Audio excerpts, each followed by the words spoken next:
إن الله يرفع كل بلوى. السلام علیکم ورحمۃ اللہ وبرکاتہ. سامعین محترم، امید کرتا ہوں آپ خیریت سے ہوں گے. اللہ تعالیٰ آپ کو اپنے حفظ و امان میں رکھیں، ایمان کی بہترین حالت پہ قائم رکھیں.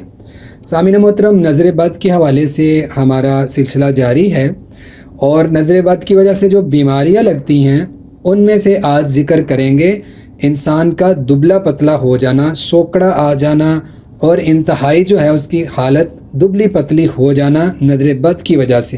جو انسان کھاتا ہے وہ اس کو لگتا نہیں ہے، جو کھاتا ہے وہ ہضم نہیں ہوتا، اور اس طرح کے جو دیگر مسائل ہوتے ہیں، پھر انسان کا کمزور ہوتے جانا، دبلے پتلے ہوتے جانا، اور انسان کی کمزوری کا اس پر غالب آتے جانا. اور اس کا علاج کیا ہے؟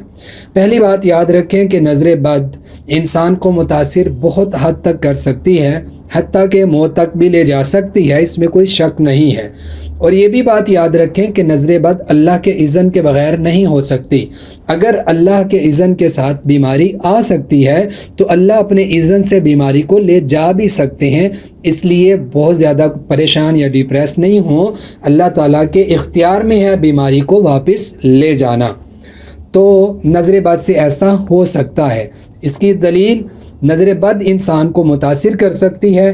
وہ حدیث بڑی واضح ہے کہ جو صحابی غسل کر رہے تھے تو دوسرے صحابی نے ان کے جسم کو دیکھ کے تعریف کی، جو صحیح مسلم میں واقعہ ہے. تو اسی وقت صحابی نیچے گر گئے. تو پتہ کیا چلا کہ اگر انسان کی نظر اتنا متاثر کر سکتی ہے کہ اچھا بھلا انسان کھڑا کھڑا نیچے گر جائے، تو انسان جو صحت مند ہوتا ہے اس کی صحت بھی گر سکتی ہے نظر بد کی وجہ سے. اور پھر اسی طرح بہت بڑی دلیل ہمارے پاس یوسف علیہ السلام کے بھائیوں کی ہے. قرآن مجید میں سورہ یوسف میں جو ذکر ہے کہ حضرت یوسف علیہ السلام کے والد حضرت یعقوب علیہ السلام نے اپنے بیٹوں سے کیا کہا تھا کہ جب وہ جانے لگے تھے بادشاہ کے پاس، تو آپ نے ان سے کہا کہ لا تدخلوا من باب واحد، اے میرے بیٹو آپ ایک دروازے سے سارے کے سارے داخل نہ ہونا، وَادْخُلُوا مِنْ أَبْوَابٍ مُتَفَرِّقَةٍ، بلکہ تم الگ الگ دروازوں سے داخل ہونا. کیوں؟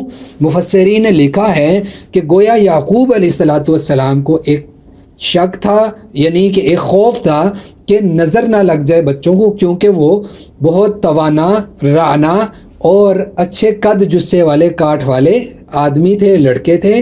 تو اکٹھے جب داخل ہوں گے سب دائی تو سب کی نظروں کا مرکز اور محور بنیں گے. تو اس لیے آپ نے ان سے کہہ دیا کہ لا تدخلوا من باب واحد، سارے کے سارے ایک دروازے سے داخل نہ ہونا. تو انسان کو نظر متاثر کر سکتی ہے، اور نظر بد کی وجہ سے ایسا ممکن ہے، چاہے کوئی انسان پارسا نیک کیوں نہ ہو، ایسا ہو سکتا ہے اللہ کے اذن کے ساتھ. لیکن یعقوب علیہ السلام کا یہ جملہ آگے والا جو آپ نے بولا وہ بہت اچھی بات ہمیں بتا رہا ہے کہ تم سارے الگ دروازوں سے داخل ہونا. لیکن گویا فرما رہے ہیں کہ وَمَا أُغْنِي عَنْكُمْ مِنَ اللَّهِ مِنْ شَيْءٍ، اگر ایسا کرنے کے باوجود بھی تمہیں ہوتا ہے تو گویا کہہ یہ رہے ہیں کہ اللہ کی تقدیر میں جو ہوگا وہ ہو کے رہے گا، میں کچھ نہیں کر سکوں گا. یعنی انسان اسباب اختیار کرتا ہے معاملات سے، ان بری چیزوں سے بچنے کے لیے، نظر سے، حسد سے، جادو سے، شیطانی بیماریوں سے. لیکن ان اسباب کے اختیار کرنے کے باوجود اگر کسی شخص کے ساتھ یہ مسئلہ ہوتا ہے تو سمجھ لے اللہ نے اس کی تقدیر میں یہ لکھا ہے، اس لیے اس کے ساتھ ایسا ہو رہا ہے. تو تقدیر میں لکھے ہوئے کو کوئی ٹال نہیں سکتا، لیکن اسباب اختیار کرنا سنت نبی ہے. نبی صلی اللہ علیہ وسلم کی بھی سنت ہے، اور انبیاء جو پہلے گزرے ان کی بھی سنت ہے اسباب کو اختیار کرنا، اور اللہ تعالیٰ کا حکم بھی ہے. تو بہرحال یہ 2-3 مثالیں میں نے آپ کو دی ہیں کہ انسان نظر بد کی وجہ سے متاثر ہو سکتا ہے، جسم بیمار ہو سکتا ہے، بڑی بیماری لگ سکتی ہے، انسان کو موت تک بھی لے جاتی ہے، انسان کے چہرے میں بھی بگاڑ آ سکتا ہے، انسان کا جسم دبلا پتلا بھی ہو سکتا ہے، اور انسان کا جسم بھدا بھی ہو سکتا ہے. یعنی سوکڑے کی بجائے بہت زیادہ جسم کا پھیل جانا، موٹاپا آ جانا، بھدا ہو جانا، جسم کسی بھی قسم کا بگاڑ آ جانا، تو ایسا ممکن ہے. اور باقی یہ بات یاد رکھیں کہ نظر بد لگتی کیوں ہیں، اس کے حوالے سے بڑی واضح بات ہے کہ انسان کو نظر لگتی ہے حسد کی بھی اور نظر لگتی ہے حیرت کی بھی۔ مثال کے طور پہ اگر کوئی آپ سے حسد کرتا ہے، وہ آپ کو دیکھ رہا ہے، آپ کچھ کھاتے ہیں، کچھ کرتے ہیں، کچھ بولتے ہیں، کچھ پہنتے ہیں، تو آپ کا اچھا پہننا، آپ کا اچھا کھانا، آپ کا اچھا لباس اختیار کرنا، آپ کے پاس اچھے بچے ہونا، آپ کی اچھی بیوی ہونا، آپ کے والدین کے ساتھ آپ کا اچھا برتاؤ ہونا، آپ کا حاسد آپ کی ہر چیز کو نوٹ کرتا ہے، یا جو چیز اس کے پاس نہیں ہے تو وہ چاہتا ہے یہ مجھے مل جائے۔ تو آپ کا حاسد جب اس طرح کرتا ہے تو آپ متاثر ہوتے ہیں اس کی نظروں کی وجہ سے، آپ اس کی نظروں کا مرکز بنتے ہیں، تو اس کی نظریں جب آپ پہ پڑتی ہیں تو اس کی نظریں آپ کو متاثر کرتی ہیں۔ یہ نظر حسد کی ہے۔ اور ایک نظر حیرت کی ہے، دل کے اندر برائی نہیں ہے لیکن حیرت ایسی ہے کہ وہ تمہیں مل گیا، تمہارے پاس ہے، تم نے ایسے کر لی، آج تم نے اتنا کھایا ہے، تو یہ حیرت کی نظر ہے، یہ بھی انسان کو متاثر کرتی ہے۔ اور ایک تیسری نظر ہے جو انسانوں کی نہیں بلکہ جنات کی ہوتی ہے، وہ تنگ کرتے ہیں، اپنی بری نظروں سے دیکھتے ہیں، پھسلانے کی کوشش کرتے ہیں، بہکاوے میں ڈالتے ہیں، زہریلی نظروں سے دیکھتے ہیں، تو جنات کی نظر بھی ہوتی ہے۔ تو یہ نظر بد کی وجہ سے انسان تب متاثر ہوتا ہے جب آپ سے کوئی حسد کرے یا آپ کی تعریف کرے اور اللہ کی تعریف کے جملے ساتھ نہ کہے۔ تو اب دیکھتے ہیں اس کا تدارک کیا ہے، اس سے کیسے بچا جا سکتا ہے، اس کے علاج کی طرف غور کرتے ہیں۔ تو جس انسان کو یہ دبلا پن اور کمزور ہو جانا، جسم جو ہے وہ ڈھانچہ بنتا چلے جانا، اگر نظر بد کی وجہ سے ہو تو وہ انسان، اس کے علاج دونوں طرح سے ہوں گے۔ دیکھیں، انسان کو نظر لگی اور جسم بھی متاثر ہوا، روح کا بھی علاج ہوگا اور جسم کا بھی علاج ہوگا۔ جیسے روح ہے تو اس کے علاج کے لیے ہم پڑھیں گے، اور جسم ہے تو اس کے لیے غذا استعمال کی جائے گی۔ جس انسان کو یہ مسئلہ ہے اپنی غذا کو مینج کرے کسی معالج کے ساتھ، اس کے علاوہ جو کھانے والی چیزیں جو ضروری ہیں وہ میں یہاں پہ ذکر کرتا ہوں۔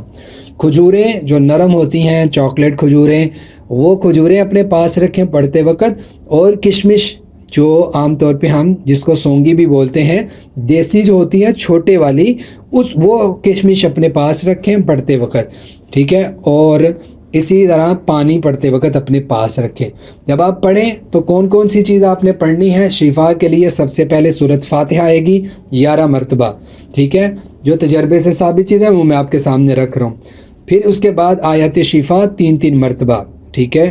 پھر اس کے بعد بسم اللہ الذی لا یضر، یہ والی دعا 7 مرتبہ۔ سورۃ قلم کی آخری دو آیتیں 11 مرتبہ۔ پھر اسی طرح سورۃ فلق ناس 11 مرتبہ۔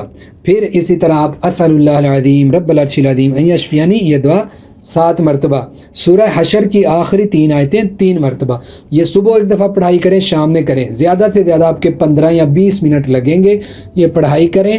صبح کے وقت آپ ناشتے میں 5 کھجوریں لے لیں، اس کے ساتھ آپ چاہے دودھ سے جو اترتی بلائی ہے وہ اس کے اندر مکس کر لیں یا ویسے کھا لیں، ٹھیک ہے۔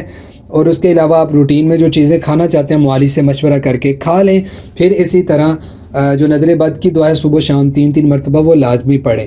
اور جو کشمش ہے اس کو شام کے وقت 1 چمچ، جو چاولوں والا ہوتا ہے چمچ، وہ 1 چمچ آپ کشمش کھائیں، اوپر سے آپ گرم دودھ، نیم گرم گائے کا دودھ پی لیں تو وہ زیادہ بہتر ہے۔ تو یہ آپ 7 سے 14 دن تک مسلسل کریں۔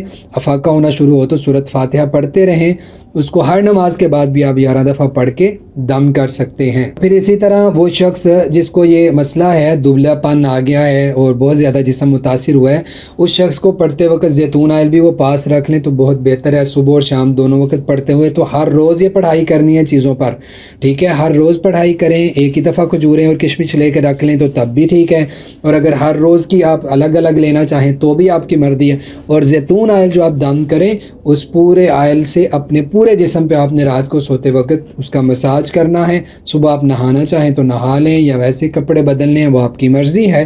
تو زیتون آئل کا مساج آپ اپنے جسم پہ کریں، ٹھیک ہے، اور صدقہ کا اہتمام اپنی حیثیت کے مطابق کریں۔ یہ آپ 7 سے 14 دن تک مسلسل جاری رکھیں۔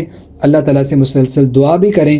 اللہ تعالیٰ سے دعا ہے اللہ تعالیٰ ہمیں شیطان کے شر سے محفوظ رکھیں، حاسدوں کے حسد سے بچائیں، شریروں کے شر سے اللہ تعالیٰ محفوظ رکھیں۔ وما علیہ الا البلاغ المبین۔